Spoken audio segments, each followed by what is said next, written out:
According to a study last year by Harvard's Institute of Politics, 61% of voters under the age of 30 supported the idea of putting a Democrat in the White House. That number for the Republican Party, just 33%.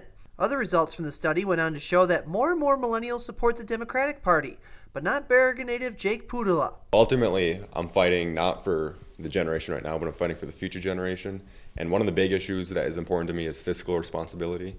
And right now we're $20 trillion in debt.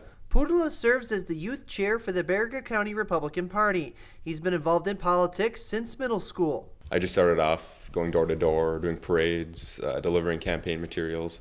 But what I really fell in love with was like the person-to-person contact that you have when you're talking about issues that are important to them. Like many constituents on both sides of the aisle, Putala believes the divisive culture and rhetoric of politics is turning off young people from getting involved and interested in either party. I think we need people from the younger generation to get involved if they want to make sure that they have a sustainable future here. With many news outlets displaying polls and stats that have the latest wave of young voters supporting the Democratic Party, you would think that Putala has a hard time getting people his age involved in the GOP.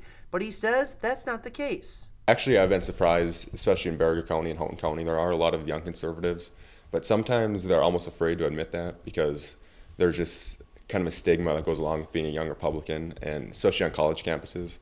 It's a hard time for people to actually say that they're a Republican. You know, they have a lot of professors and friends who are liberal. Speaking of college, Putala, a recent graduate from Baraga High School, plans to study political science at Lansing Community College and Michigan State. What motivates me to continue to do it is that I'm fighting for what I believe in. And in the end, it's what you believe in and what you fight for. And if you know you're doing the right thing, then it gives you a peace of mind. For ABC 10 and the CW5, I'm Jerry Taylor.